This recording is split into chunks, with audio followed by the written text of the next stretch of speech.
Vous écoutez Radio Lomé, il est 12h30.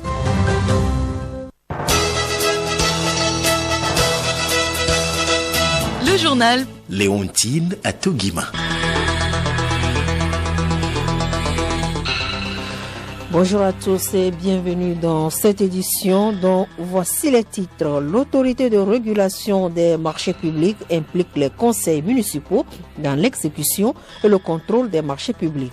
Des autorités locales sont en formation depuis ce matin à Lomé pour améliorer leurs connaissances à la matière. Réorganisation de la stratégie vaccinale, le gouvernement ouvre les stades aux équipes de vaccination afin d'accueillir les populations âgées de 30 ans et plus pour leur première dose de vaccin anti-Covid-19.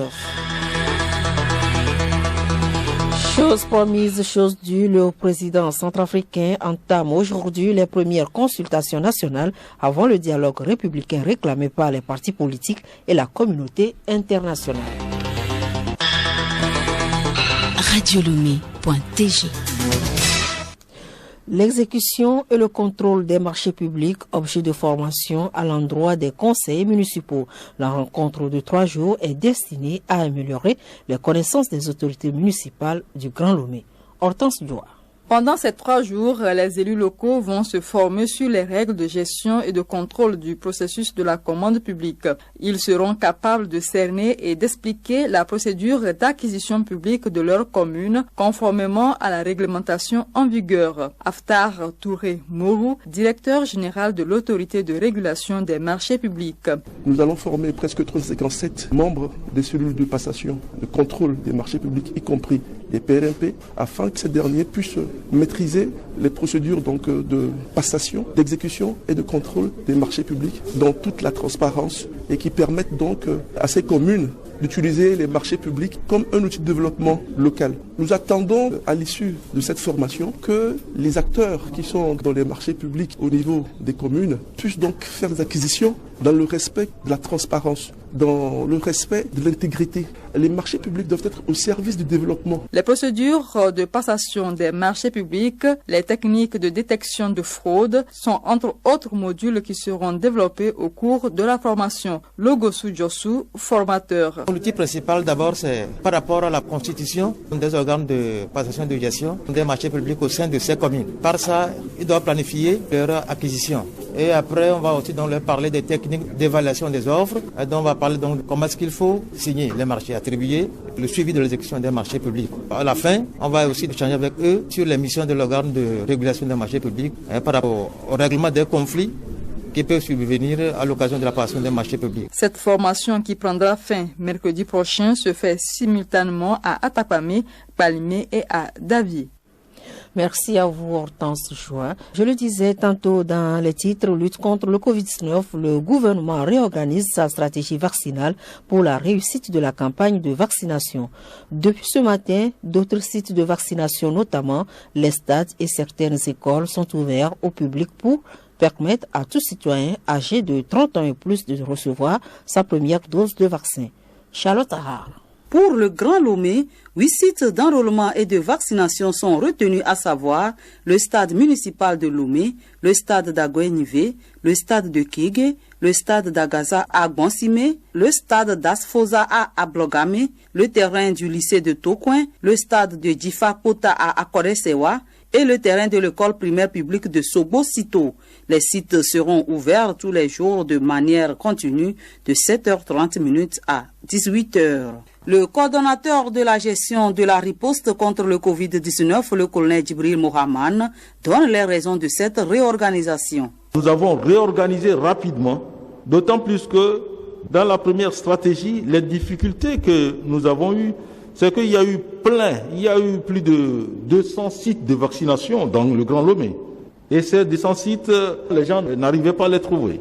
Alors qu'il faut aller regrouper ces sites-là. Supposons qu'il y a des sites qui sont autour du stade d'Agoy. Tous ces sites vont se retrouver au niveau du stade d'Agoy-Ivé. Comme ça, la population sait que le stade d'Agoy-Ivé, c'est un endroit de vaccination, ainsi de suite. Voilà un peu, c'est rendre beaucoup plus accessible ce vaccin et diminuer le nombre de sites où les gens ne se retrouvent plus. Et aussi, ceci permettra aussi de diminuer le risque des sites fantômes.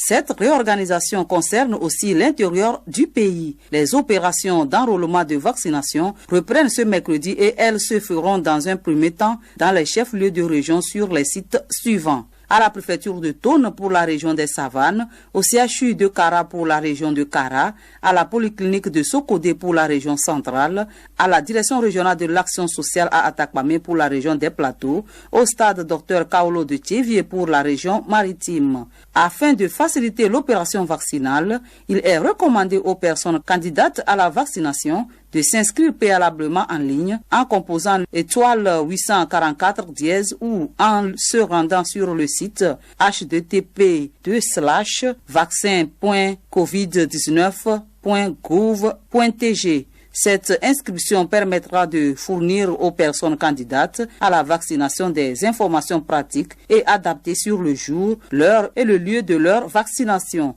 ce qui vise à éviter notamment des déplacements inutiles, en particulier pour les régions en dehors du Grand Lomé. Les stratégies vaccinales diffèrent selon les organisations et les pays.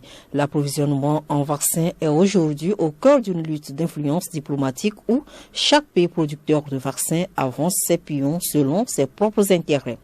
L'Organisation mondiale de la santé et l'Union africaine ont chacune leur stratégie, mais certains pays ne les attendent pas pour s'approvisionner directement auprès des fabricants, recevoir des dons ou produire localement sous brevet étranger. Clarisse Tombité. 2 pays en Afrique, l'Égypte et le Nigeria, ont décidé de financer des recherches pour trouver leur propre vaccin contre le coronavirus. Le Centre de recherche national égyptien a ainsi été autorisé fin mars à lancer des essais cliniques de son Covivax avec l'ambition affichée de produire sur place pour desservir le marché intérieur mais aussi d'exporter en Afrique. Au Nigeria, des équipes de scientifiques cherchent encore grâce aux 25 millions de dollars investis par l'État en janvier. Le Maroc, de son côté, n'a pas lancé de recherche nationale, mais tire fierté du travail réalisé en Californie par l'immunologiste américano-marocain le Bachir Ben Mohamed autour d'un vaccin universel qui traiterait toutes les formes de Covid-19. Le produit nommé Préemptive Pan-Coronavirus Vaccine se trouve en phase d'essai préclinique sur des animaux. Mais la route sera un peu longue pour le continent. L'Afrique, 16% de la population mondiale, ne produit pour l'instant que 0,1% des vaccins dits de routine, représentait au 8 avril qu'à peine 2% des 690 millions de doses de vaccins contre le Covid déjà administrées dans le monde, selon l'OMS. En dehors des États les plus touchés par la pandémie, Afrique du Sud, 53 663 morts au 17 avril, Égypte 12 653 morts, Maroc 8 934 morts, qui sont aussi industrialisés. La majorité des pays du continent à revenus faibles ou intermédiaires se reposent faute de moyens alternatifs sur 2 initiatives, l'une internationale, l'autre continentale. Clarisse, derrière l'approvisionnement des vaccins se cache une dynamique géopolitique. Ceux qui ont les cartes en main sont aujourd'hui les pays qui développent, produisent et financent ces précieux vaccins. Tout à fait. Il s'agit bien évidemment des États-Unis, l'Inde, le Royaume-Uni, la Chine, la Russie et dans une moindre mesure l'Union européenne. Dès l'été 2020, et sans attendre une homologation de la part de l'OMS, la Chine et la Russie ont été les premiers pays à mettre au point leur propre sérum. Pour autant, les 2 pays n'ont pas pris d'avance stratégique dans la vaccination de leur population. Grâce à la bonne réputation du Sputnik V, la Russie multiplie les accords de livraison et table à l'avenir sur une production délocalisée pour une partie des doses destinées à l'exportation. Le Kremlin se paye désormais le luxe d'entamer des discussions avec plusieurs autres pays de l'Union européenne, dont l'Allemagne. Sur le continent africain, le ressentiment grandit à l'égard des pays occidentaux accusés de privilégier leur nationalisme vaccinal. Un ressentiment nourri par l'accélération des campagnes de vaccination dans les pays les plus riches,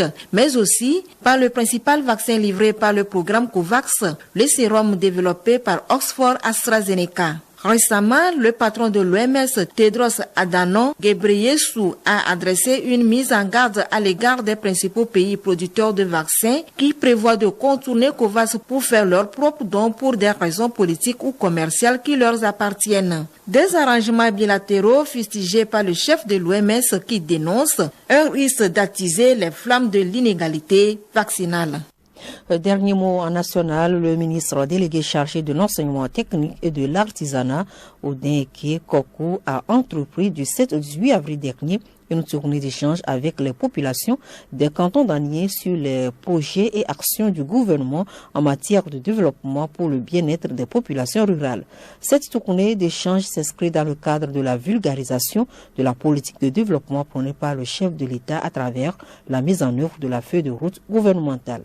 À Topanier, Koudima Kevin pour des précisions. L'objectif de cette tournée d'échange est d'expliquer aux populations à la base la vision stratégique du gouvernement en matière de développement d'ici 2030.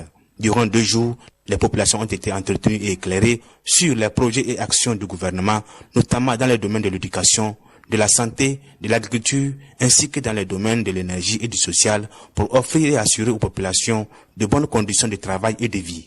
Dans toutes les localités visitées, des doléances ont été adressées au ministre, notamment l'érection du village affolé en canton, la construction des châteaux d'eau, des infrastructures scolaires, des laboratoires, l'électrification de certaines zones, ainsi que la création d'un poste de gendarmerie à Akineji. Le ministre Odin Eke Kokou a partout remercié la population pour son soutien à la politique de développement du chef de l'État Faure Gnassingbé. Il a saisi cette occasion pour sensibiliser davantage les populations à la culture de la tolérance, du pardon, de la paix, du vivre ensemble pour un Togo uni et prospère. Le ministre a également entretenu les populations sur la pandémie de la maladie à coronavirus, le respect des mesures barrières et exhorté les uns et les autres à se faire vacciner. Le préfet de l'Ani, Ezula Agouroubalabaawi, a salué cette démarche entreprise par le ministre pour expliquer et éclairer la population à la base sur les efforts et actions du gouvernement en matière de développement ainsi que des opportunités et facilités accordées aux entrepreneurs. L'agent togolais de presse Anié, Undima Kevin pour Radio Lomé. Le journal Léontine à Togima. Actualité hors de nos frontières au Tchad, les combats ont fait rage le week-end dernier entre les forces nationales et tchadiennes et les rebelles du Front pour l'alternance et la concorde au Tchad. Plusieurs partis d'opposition et des organisations de la société civile ont signé ce week-end un appel au cessez-le-feu. Ils demandent également à Idriss Déby l'ouverture d'un dialogue national inclusif pour apaiser les tensions, laissant au président tchadien une semaine pour se décider. En Centrafrique, les concertations nationales pour préparer le grand dialogue républicain, tant demandé par les partis politiques et la communauté internationale, démarrent aujourd'hui. Annoncé par le président en mars dernier, Faustin Archange Touadéra joint l'acte à la parole. Pacom Johnson.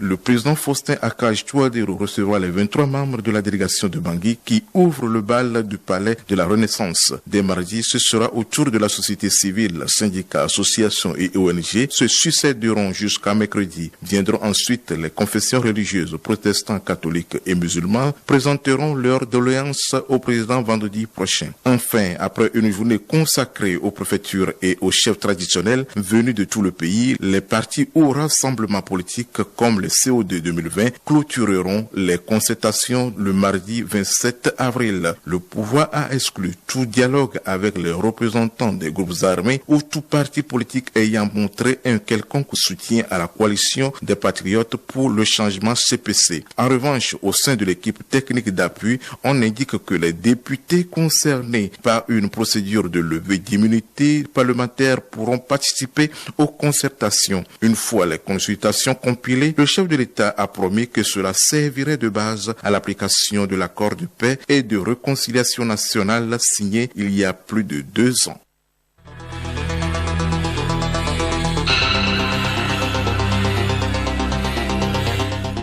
Point final à cette édition. Merci pour votre fidélité. Le rappel des titres, l'autorité de régulation des marchés publics implique les conseils municipaux dans l'exécution et le contrôle des marchés publics. Des autorités locales sont en formation depuis ce matin à Lomé pour améliorer leurs connaissances en la matière.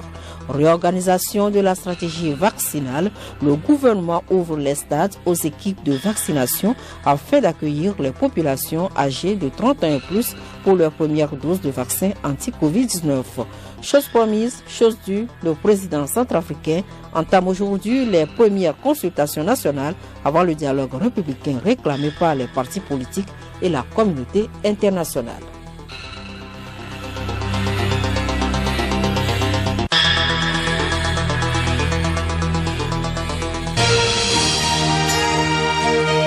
Radio Lomé, boîte postale 434, email radiolomé@radiolomé.tg.